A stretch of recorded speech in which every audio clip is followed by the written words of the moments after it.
on different days throughout the year, because that's feedback that people have given us before, that they would like them to be on different days. If they always work on a Tuesday, then they'll always miss out. So moving forward, there will be parent forums. They always take place in the first week back, and the dates will be coming out for the whole year on the website after today's meeting. So if you want to come along again, then you'll be very welcome. But really today I just want to give you an overview on our current thinking in school. Obviously we're at the start of a new academic year. As I shared with the children in assembly yesterday, we're thinking about new beginnings, and new beginnings doesn't necessarily mean starting everything afresh. It just means building on what we've done before. And we've been thinking a lot with the staff about the importance of special moments. And when we met last week, I spoke to staff about some special moments that I had over the summer with my family, and encourage them to reflect on what it felt like to have their special moments. And we use that as a stimulus to kind of empower us to move forward and to build on the work that we do, creating special moments for the children here at the Prince of Wales School in the work that we do each and every single day. And we actually thought about the special moment that so many people across our country enjoyed during the summer, which was the England women's football team victory over Germany in the final of the Euros. And we use that as a focus of thinking about some lessons that we can take from the Lionesses, and in particular from Sarina Wiegman, the coach who has now won 2 Euros back-to-back with different nations. So we looked at 5 lessons. I did share these online, and I won't go into them in detail today. But as a team, we talked about the importance of instilling the values and behaviours that we want to see from our young people, making sure we set that bar really high when we come back in September, build those really positive routines so that children can be successful throughout this year. We have this mantra at the Prince of Wales School where we seek to increase the expectation and increase the challenge in all that we do. And we do that because we want the very best for the young people that we're working with. But we do that in a climate of increasing the enjoyment as well. So it's not just about constantly trying to work everyone harder and push them further, but it's about enjoying the moment and enjoying the progress that we see together. And I have to say, when I walked around the whole school yesterday, the school was so settled, the children started back in such a fantastic way, and we've got a really strong team here this year, and that's supplemented by the support that we have from home as well, and we really appreciate your ongoing support as families, and we look to build upon that this year in all sorts of different ways. When we talked about the success of the Lionesses, we talked about the fact that they were building on strong foundations that were laid many, many years ago with women's football team to the past, and we very much feel like that at the Prince of Wales School. We certainly come back in September not having to start afresh with a blank page. We have a strong recipe, if you will, of what makes great learning here. And actually, as part of the inset day on Thursday, I played the video that was produced for us by the parents of the Year 4s that left us last year. We did share it on social media, but it was not something that we were actively involved in producing. The parents made it for our staff, and I played that back to them. And it's the children talking about the positivity of being here and the fact that they consider the learning experience one that is fun and memorable. And I reminded staff that the best example that we know we're doing the right thing is the children that are in front of us and the children that have moved on, and we need to talk to them, we need to listen to them about what's working, and we need to build on those strong foundations.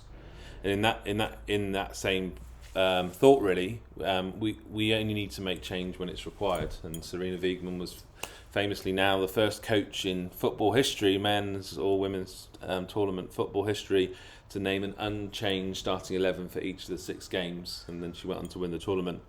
And that's the case for us. We've got so many things that work so well here that we are not afraid of change. In recent years, we've embraced change, but we only make change when it's required and when it makes a difference to the young people, and when we know that it will make a difference to their learning and their progress and their overall health and well-being as individuals.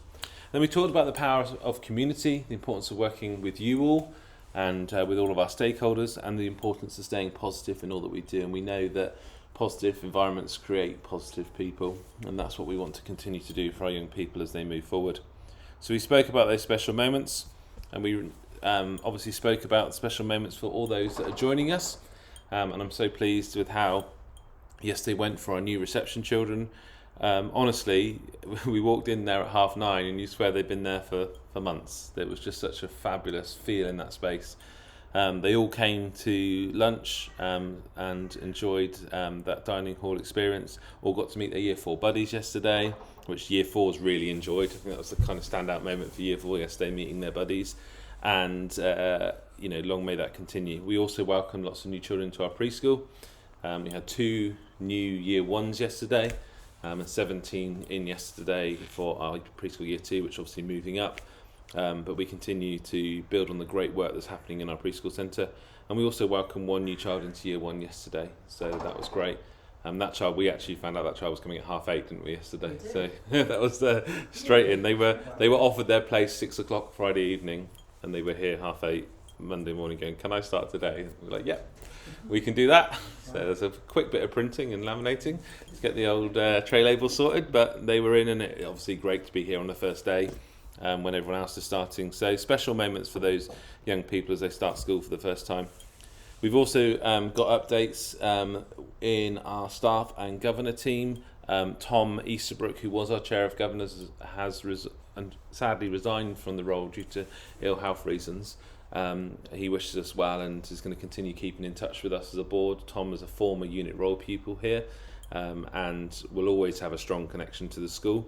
But I'm delighted to say that we have a new chair of governors who is our former chair of governors. So Martin is very familiar with the role. Martin was chair of governors here at the Prince of Wales School between, I'm going to try and get these dates right now. I'm going to say December 2017 and until about mid 2021, something like that. Wasn't? Oh no, a bit earlier than that perhaps. But he was for a significant period of time. Martin was chair of governors during our last Ofsted inspection. He comes from a strong education background, having worked previously as a school improvement partner. And it's great. He's been on the board since before my appointment, which was in June 2017. I think he joined April, May that time. So he's been on the board now for 5-6 years, and he brings a lot to the work that we do. So we welcome Martin back as chair of governors.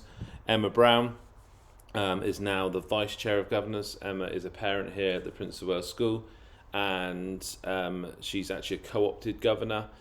For a long time now, for the last 4 years, she's been our finance governor, and she will now be taking the lead of the Finance, Premises and People Committee and will take the vice chair of governor's role across the full governing body. So we're really delighted with that appointment. Julia Nineham, who for a long time has been our preschool leader, will now be, has had a promotion and is moving up to become a member of our senior leadership team. That further strengthens the link between the main school and the preschool. Since I became head teacher in September 2017, we have constantly sought to work closer between the preschool and main school so that we are one staff body and we are essentially one school. And ensuring Julia has a seat at the senior leadership team table means that those continued conversations can be strengthened and grown on a weekly basis. So we're delighted that Julia's been appointed to that role. Her official job title is now Preschool and Extended Schools Leader as part of the senior leadership team. And the big change there is that she's taking ownership over Kapow. So she is overseeing Breakfast and After School Club, which was historically overseen by the main school. And you would have seen perhaps yesterday some photos online of the changes that we've made in our Kapow provision. So we're enhancing the provision that we're doing there. We obviously communicated last term some changes that we're making to timings and pricing structure, and Julia will be leading on that work to ensure that we increase the quality and the consistency of what we're offering in Breakfast and After School Club provision. So we're really excited about that, and Julia's already made a strong start in that permanent role. Rachel Rogers, who's for a long time been a one-to-one teaching assistant here at the Prince of Wales School, has now been appointed a senior teaching assistant. So she will step up with the current Year 1 class. She's moving with them from reception into Year 1, and she is now the permanent senior teaching assistant, and we're delighted with that. And I know the class are already very familiar with her and really settled with her. So delighted that Rachel's accepted that role, and we move forward on that basis. Miss Evans is our new reception class teacher. For those of you who don't know, Miss Evans completed her teacher training with us, not last academic year, but the academic year before. So we know her very well, and she knows us very well. And it's really exciting to have her back at the Prince of Wales School. Miss Evans has spent the last year working at Conifers Primary School in Weymouth and leading the Thrive-based approach there. So she's already made a good start yesterday. As I shared, all the children settled in really well, and we're excited to see what's in store for reception this year.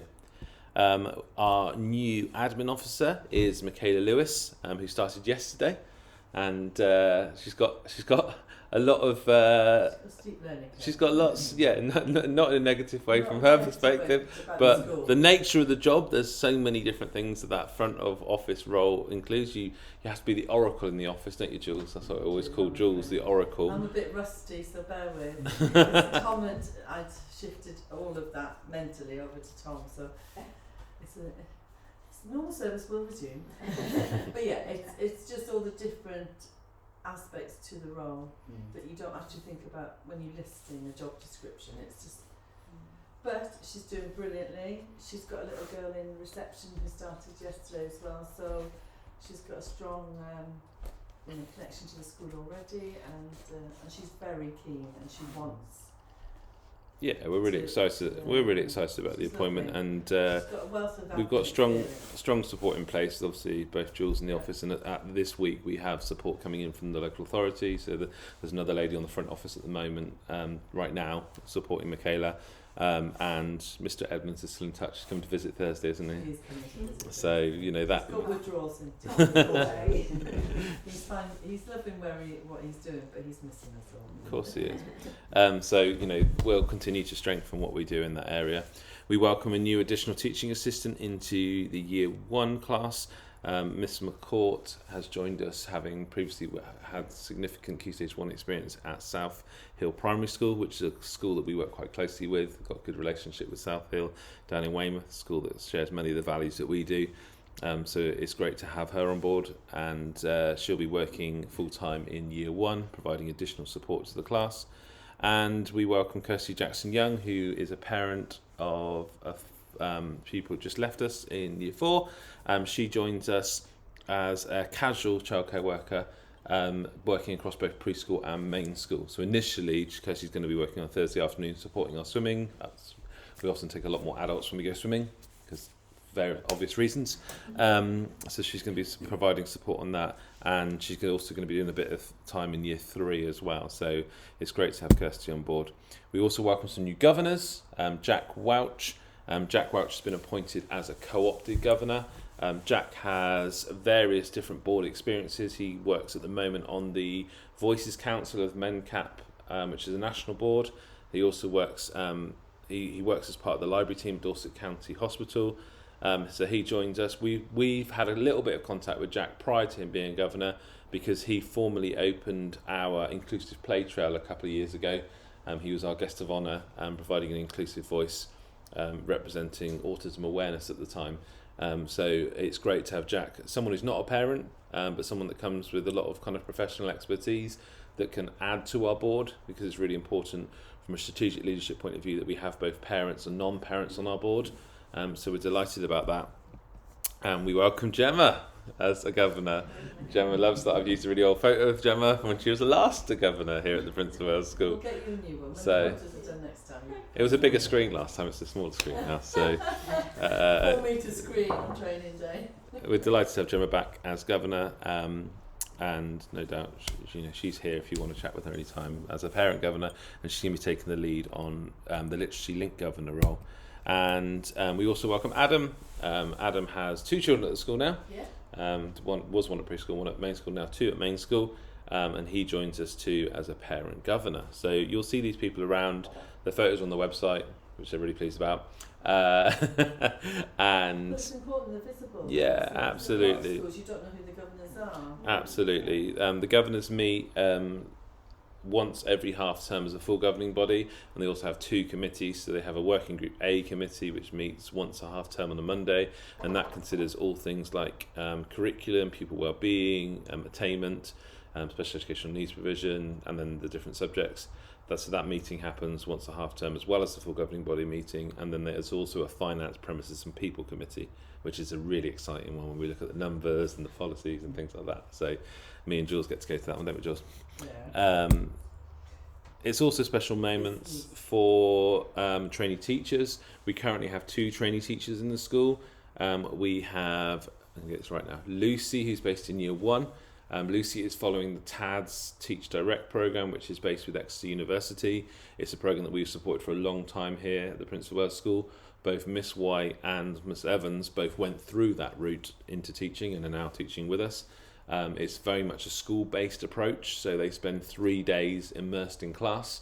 They spend 1 day receiving direct lectures, and that's in local settings. So we actually host some of the lectures here.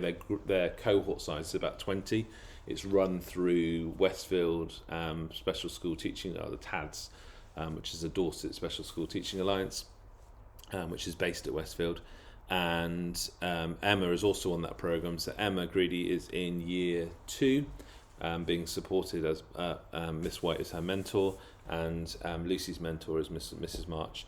And they're both here 3 days a week. They will spend the whole of the autumn term here, and then in the spring term they will go to another setting with a different phase of children. So both of those 2 colleagues will go into Key Stage 2 for the term, and again we'll spend 3 days immersed in the classroom, 1 day receiving direct lectures and 1 day working on university assignments.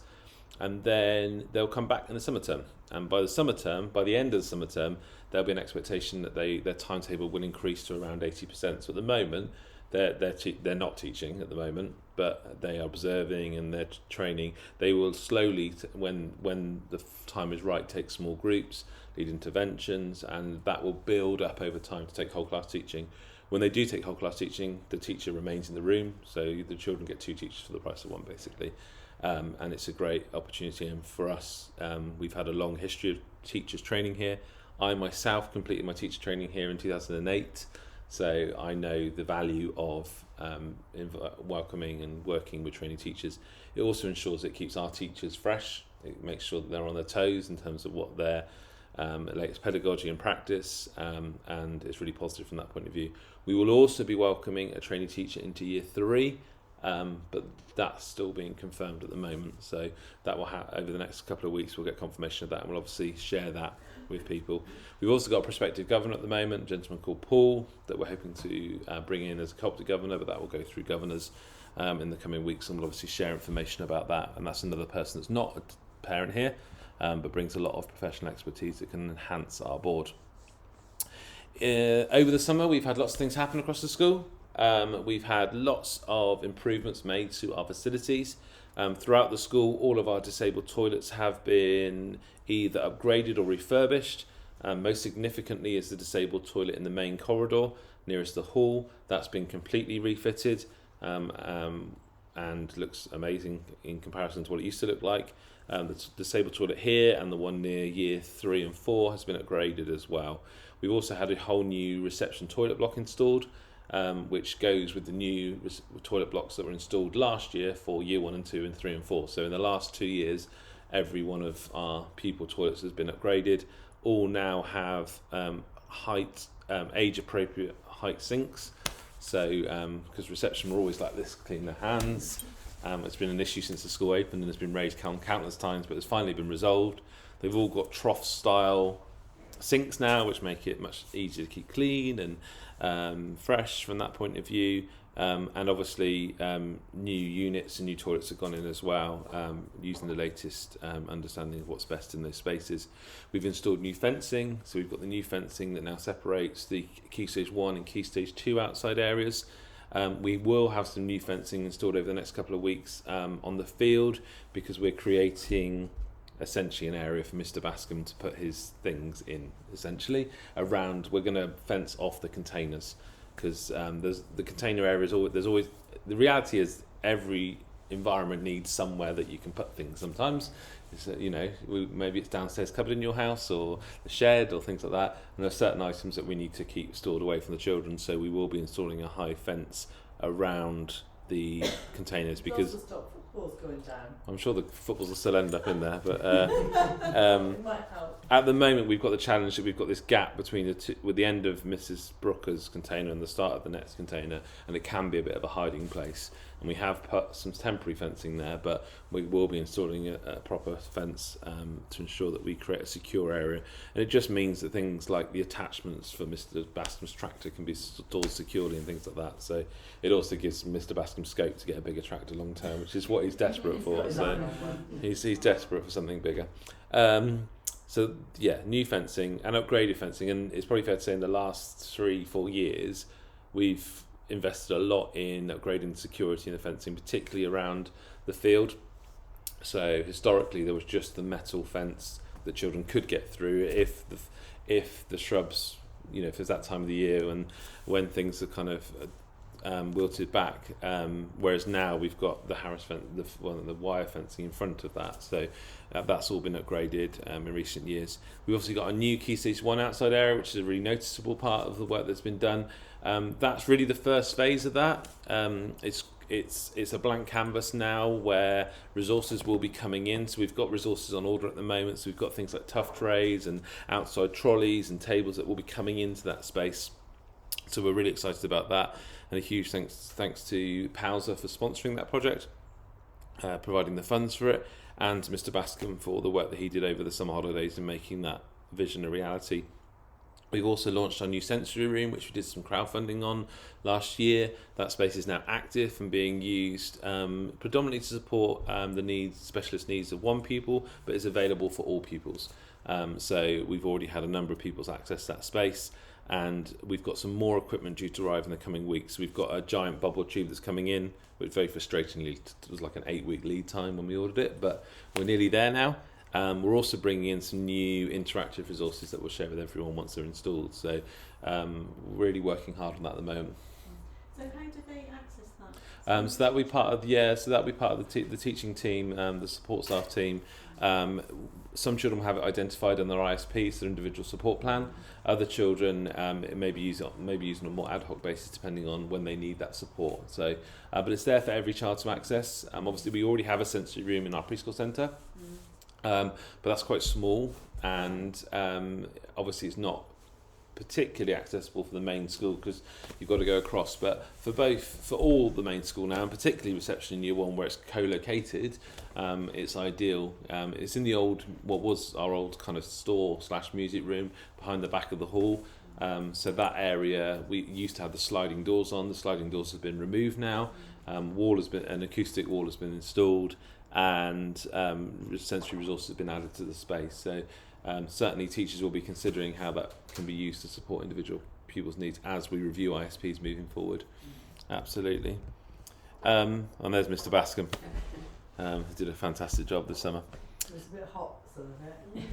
Yeah, that was the main issue this summer, was actually the weather conditions for laying the rubber crumb. It had to be between a certain temperature, and it went from being way too hot to too much rain and too cold, and it was very hard to find the right day. And it wasn't until about the 4th week of the holidays that he was actually able to lay it. So we've got lots of things to look forward to in the term ahead. The first noticeable Inspired to Learn event will be our Food, Faith and Farming Fortnight. We've actually got a planning meeting with Maiden Castle Farm today and a staff meeting tonight to finalise our plans for that. I'm very excited about lots of trips and visits, not just to the farm. We're setting up other potential visits as well, and bringing in some new elements as well as building on the success of things that we've done previously. And that will culminate with Harvest on the 7th of October. So that again will be an event where families are welcome to come in, and there'll be an opportunity to see the art and hear the singing and maybe try a bit of food as well. So that'll be on the 7th of October. From the 28th of November, we'll be doing a special writing week. I did edit my presentation earlier to take away so you can't see what it is, because we wouldn't want to ruin the surprise for you. But I can assure you that it's as big and as bold as ever before, and we're working with lots of different partners to try and make that a reality. In the end of January and moving into February, we're going to have a STEM fortnight, which should be focusing on science, technology, engineering and maths. We're very excited to be bringing back the Teach Rex team for a day on the 2nd of February.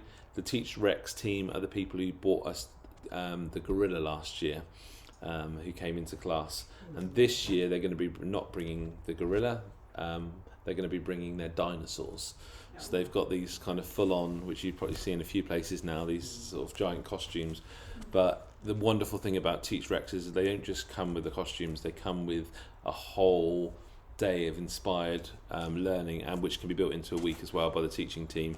They're 3 former teachers that have really grasped what can make a difference to young people when it comes to inspiring them. So we're really pleased to be working with them, and it won't surprise me if we continue to work with them in the future, because they completely align with the work that we do here. Book week will be at the end of February, and book day will be on the first Thursday of March. And then PHSE themed week will come in the summer term along with a inclusive sports fortnight. Got lots of other things planned as well. So many things that will happen across the year. But those are kind of some of the key marquee things that we'll be doing at various points and key dates for families. As ever, we've got an evolving curriculum here at the Prince of Wales School, and I'm going to break these down in a minute and sort of talk them through. These are key things that are on our school development plan this year for us to grow as a school. So we're going to be evolving what we do as a curriculum. We're going to be having a big focus on continuous provision, and I'll speak about that in a moment. We're ensuring that we develop stronger leadership at every level of the school. We're enriching the technology that children have access to, and ultimately doing all of the above to secure better learning for all children in what we do. So when it comes to an evolving curriculum, we have a key document as a school called our SEF, School Development Plan and Governance Monitoring Schedule. 3 names, but 1 document. You can access it as a live document anytime via our website. If you go to the information tab and click School Development Plan, it will show the current focuses for us as a school. Within that, we have something called the RPM schedule, which is the Review, Prioritise and Monitor schedule. And basically, it's just a way of us saying that we can't do everything at once like we'd love to, but ultimately we need to have a cycle to ensure that we have this continuous development across all areas of the school. So we break the national curriculum into its 11 different areas, and throughout a 2-year cycle, every one of our core subjects gets a RPM review, so which is a review, a prioritise and monitor cycle once a year, and our non-core subjects get that provision every 2 years. So it means that every 2 years we're having a deep dive into something like design technology or into music, and we're receiving external input and development in those areas. And it's just a way of us as a school ensuring that we keep that continuity. The danger if we don't do that is that we constantly focus on English and we constantly focus on maths, and we don't look at the breadth of the curriculum. And we believe it's really important that as a school we develop in all areas at all times, but obviously prioritising the meeting time and the input. So this term there's lots of things happening, and these things are all happening this half term. We've got on Tuesday next week we are working with the Somerset English Hub to come and do an audit of our provision that we do here. English is a really strong area at the Prince of Wales School, particularly our early reading, our teaching of phonics, and this will come and audit that. And that's just making sure that we don't rest on our laurels, basically. It's making sure that we continue to invite the best people to come in and challenge us and to push us forward as a group of school, as a group of staff, to ensure that we're offering the best approach. We've obviously had some changes in staffing over the past year, and by welcoming an external challenge, we're making sure that those staff that are leading on those areas now are up to speed. We're also working with a new Ofsted inspector. That's not us having an Ofsted visit, it's us paying an Ofsted inspector to come in and work with us to challenge us. So we're working with a gentleman who has just retired from being a head teacher for 19 years.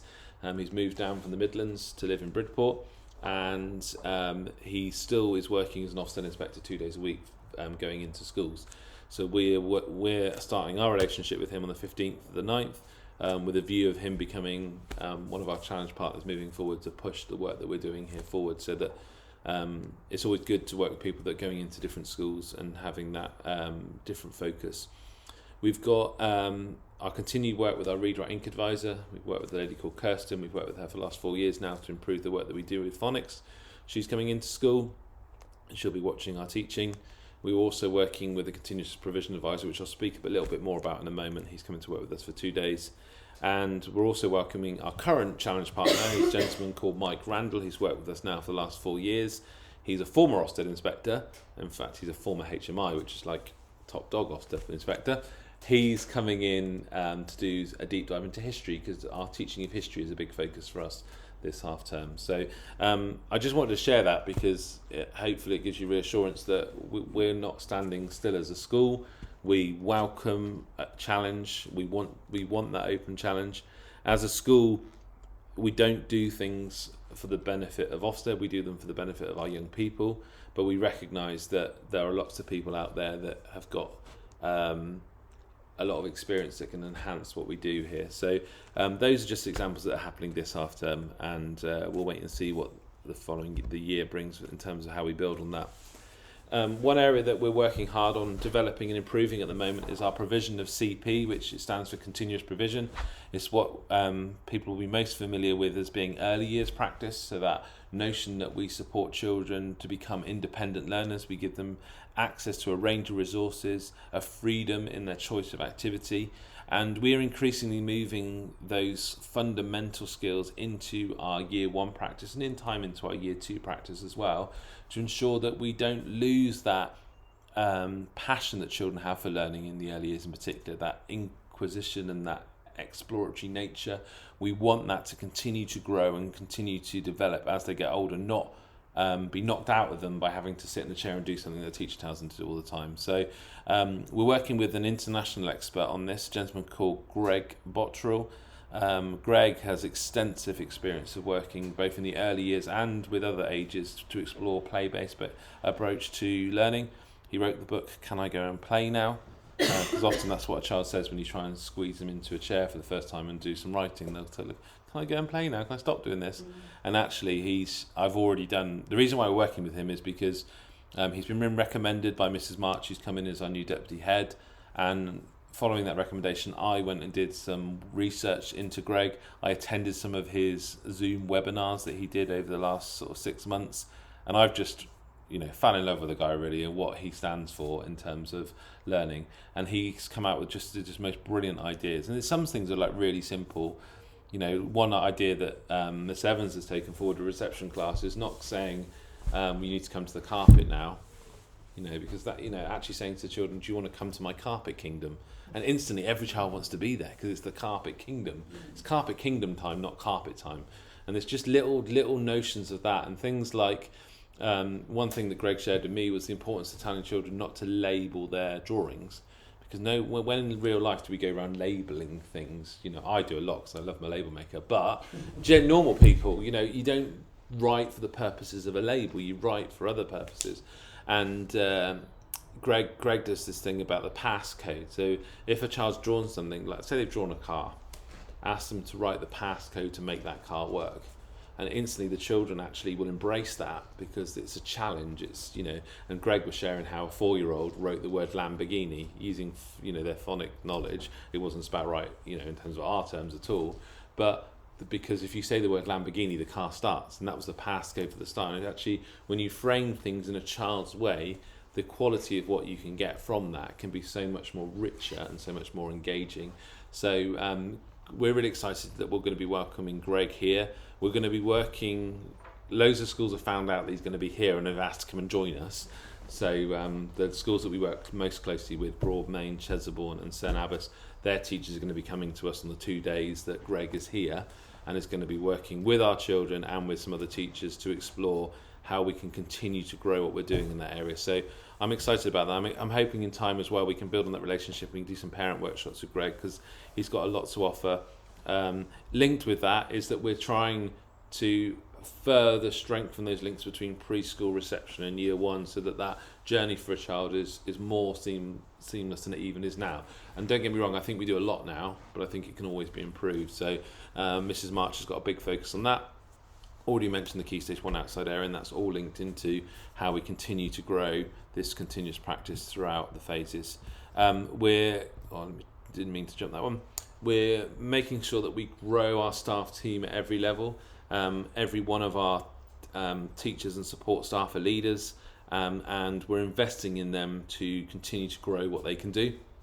So we've got ongoing CPD programs and ongoing CPD partners working with Dorset Council, working with the Wessex MAT and the Thomas Hardy Teaching School, working with the Somerset Research School, the South Dorset Schools Partnership, all sorts of different training providers linking in to continue to grow what we do. We've got various colleagues that are already or just about to start national professional qualifications. So I myself am on NPQH at the moment, which is the National Professional Qualification for Headship. It means that I'll be qualified to do the job that I've been doing for the last 5 years, but you know, it's all good.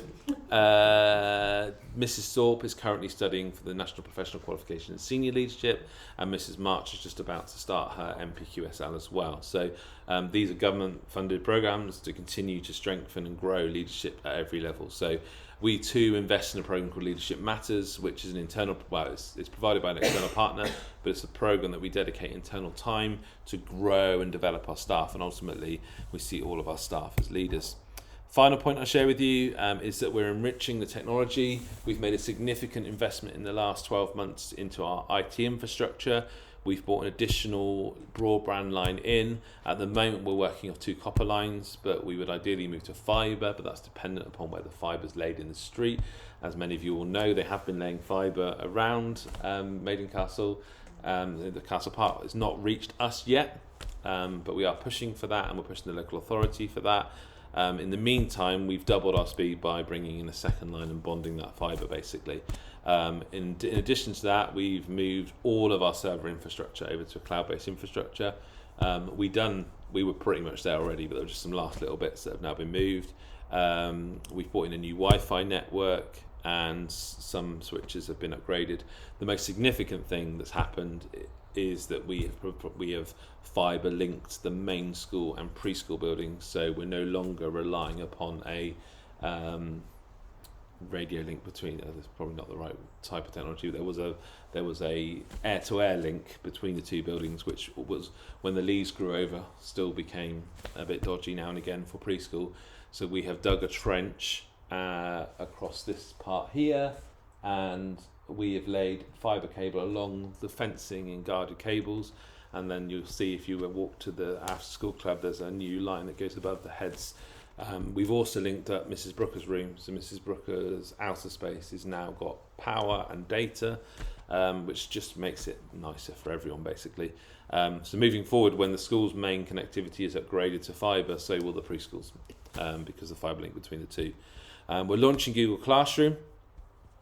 We've done that fully with Year 4 in the last 2 weeks of the holidays, and I'm going to be working with Year 3 this afternoon actually to launch their Google Classroom, and it will be rolled into Year 2 and to Year 1 and maybe long-term reception, but the initial focus is in Year 1 to Year 4, and that's just another way that we can share work with children, another way that we can communicate. Moving forward, it will provide a better link to the Sticky Knowledge Hub, which is something we launched last year, to provide mini quizzes to young people, and they won't have to use their parents' login to access Sticky Knowledge Hub. They'll be able to use their Google Classroom link, and it should tie together much better. We are moving to a new version of Now Press Play, which is the headsets that we use with the audio experiences on, so we're excited about that, and we're continuing to invest in staff's ongoing CPD with technology. It's just another area that we're growing. All of this is being done to ensure better learning for all our pupils. Inclusion remains at the heart of all that we do at the Prince of Wales School. We're a school with a large percentage of pupils on our special educational needs register, but we have an extensive team that are working to provide support and grow our work in that area. We're bringing in additional capacity at the moment, so we've currently got some job adverts out. We've got an advert for a one-to-one teaching assistant at the moment, so if you know anyone that might want to apply, do share that on your socials and encourage people to have a look at the job advert.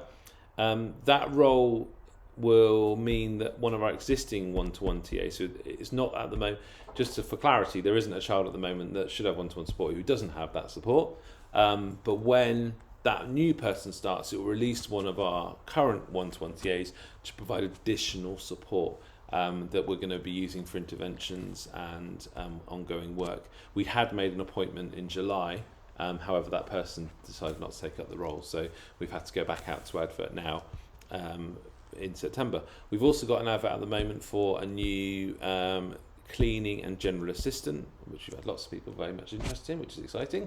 And that is because we've got 2 Debbies in the school, Debbie 1 and Debbie 2 as the children refer to. Debbie 2 has secured a role elsewhere and will be leaving us, so we wish Debbie 2 well, but we'll have a new person hopefully not called Debbie Clark again, because that was always very confusing for the children, because we had 2 Debbie Clarks. They are sister-in-laws at the moment, Debbie Clark 1 and Debbie Clark 2.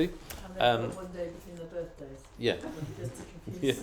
I'll have to do them first. So we'll have a new person taking up that role. Yeah. And we also have a preschool casual advertised at the moment. That's because we're continuing to grow the team there, and throughout the year we expect more people to join. So that'll be a new person to come on board as the year moves forward. To finish, I'm just going to put this quote up on this because I use this quote with the staff, and hopefully it encapsulates a little bit about our thinking, how important it is to develop and grow the whole child. And that's what we're seeking to do at the Prince of Wales School. I'm happy to take any questions anyone might have. Go on, Jo. Sorry, but the Google Classroom. Yes. 2 questions. What have the pupils been told? Like, how has it been introduced to them? And what do you envisage? How do you envisage that being used by both the parents and the child? What does that look like? Yeah. So at the moment, we've not made a formal launch with the pupils because Year 4 either? no, not with Year 4 yet. Only, apart from the letters or the direct email that was sent to parents, we've not had a direct communication with the children. I'll be going in and doing a launch session with the children in the same way that I'm doing with Year 3 this afternoon. Okay. It's easy with Year 3 because I teach Year 3 regularly on a Tuesdays, but I will find time either from Mr McBean or Miss Brown that I can go in and work with Year 4 and sort of formally launch that. In terms of how it will be used as a gateway to access the Sticky Knowledge Hub resources.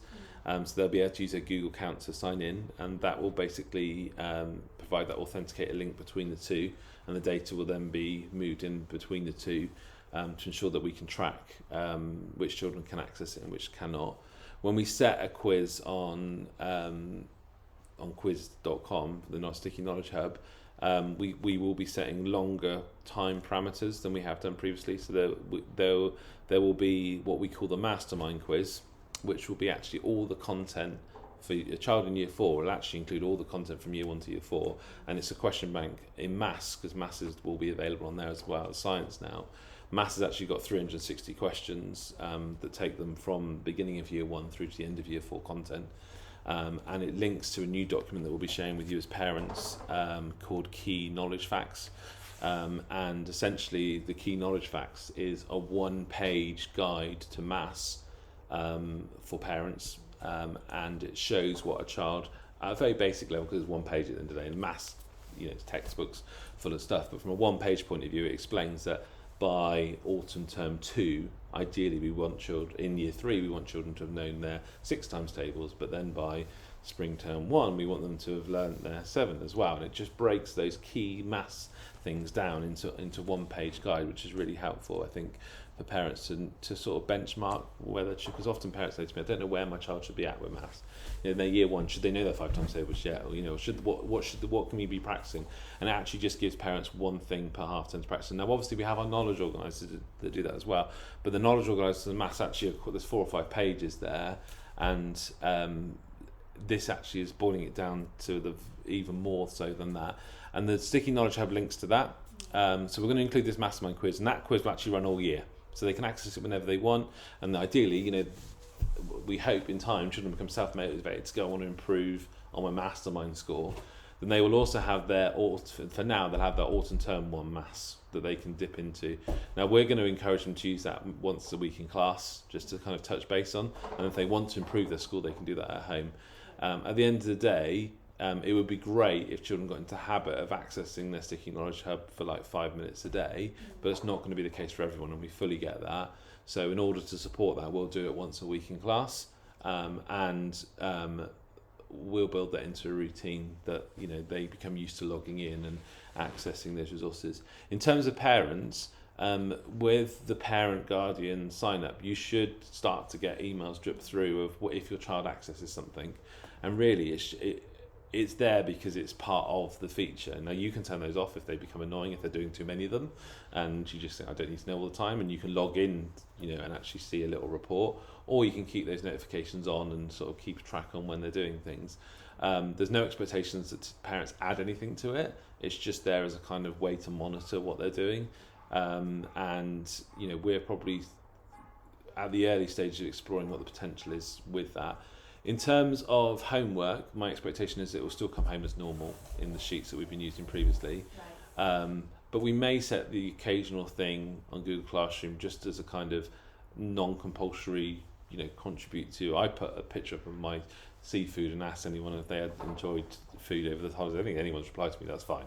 Do you know what I mean? It's like but it's a way of encouraging children to use digital platforms positively as well, and actually building. And I've put the rules at the start in a pinned post on there about treating it like a normal classroom, knowing that I will read everything that's posted up there, and and actually using a platform positively. And ultimately, when they move on to middle school, they will be using digital platforms for various different things. It's getting them ready for that as well, and managing that, the kind of side of that. So Google Classroom may also be used at times for classwork. So if a teacher wants to share a resource, I know this afternoon, just because I'm trying to get year 3 into using it, I'm teaching computing and RE, and I've actually planned my RE lesson this afternoon to share it through Google Classroom so that they then write on the sheet, but that's meant to be done in class, so I'll make it clear that this is classwork.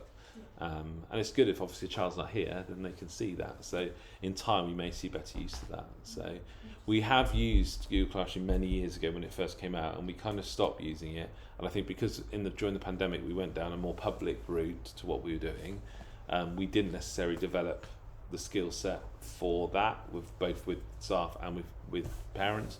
But I think increasingly there is an opportunity to make use of that as a tool to support better communication between home and school, and particularly between teacher and pupil on things. So we'll see how it goes. But today we don't really have a platform that we've been using for that purpose. We obviously have Mathletics and Time to Rock Stars, but they're very much game based and they're led by the provider, whereas this content will be led by the teacher. Cool. So we'll see how it rolls out. Yeah, but it'll probably be a lot of me initially, and then teachers will come on board. Yeah. Did you have any questions at all? Well, the only one I was thinking was how you sort of talked about benchmarking. Mm-hmm. How do you benchmark, or do you benchmark children in the reception in year 1? Because that's all I'm familiar with. Mm-hmm. Because I think we found a bit of a loss of knowing where they're supposed to be, at what time, and how to achieve that at home. Yeah.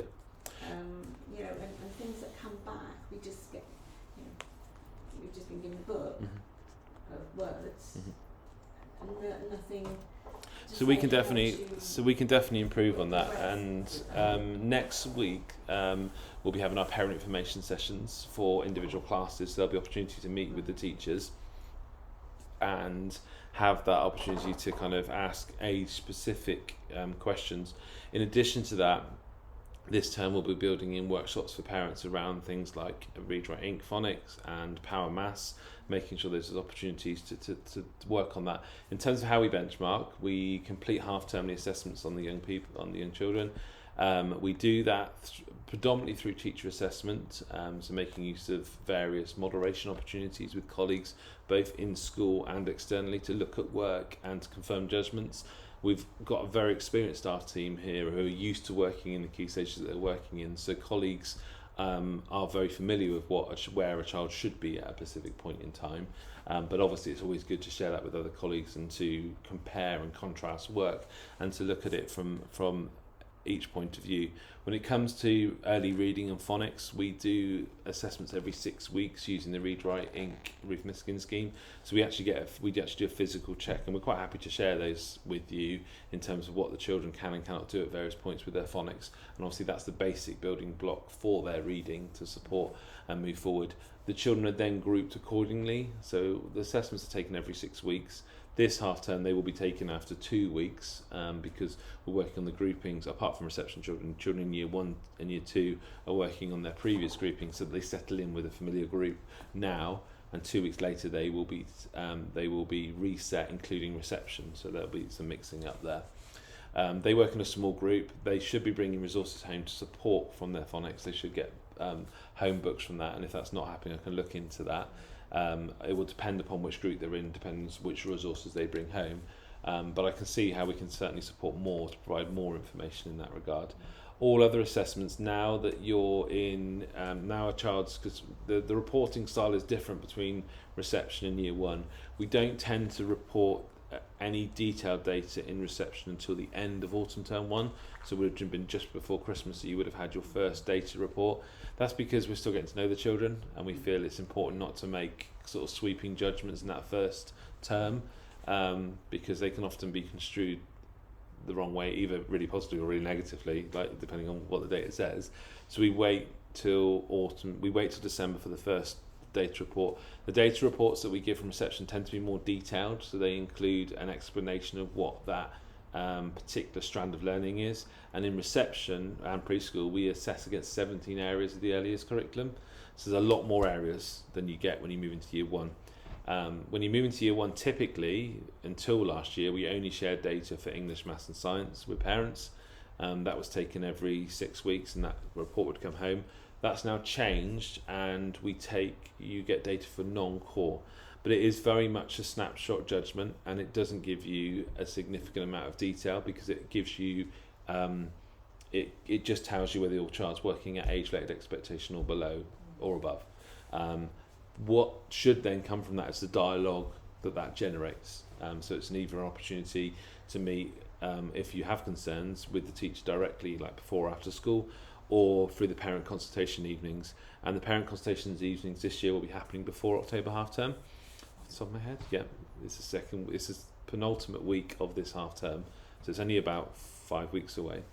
And in those meetings, over the last couple of years, they've all happened virtually, which, I'll be honest, I think we all feel has been limiting, because you can't see the books and it's a limited time frame and things like that. So yeah, you do get cut off. So this year they will be moving back to traditional parents' evenings. So they are, off the top of my head, they're the 12th, 14th. It's the Tuesday and Thursday of that week. So the Tuesday is the late parents' evening, and the Thursday is the early parents' evening. That's the 11th, 12th, 13th, that kind of time. And they will be face to face. They will be, the children's books will be in trays, so you can come and look at what they've done, and you'll be able to come into the classrooms and see the classrooms. So, and I know that's all been lacking the last couple of years because of the various restrictions that have been in place.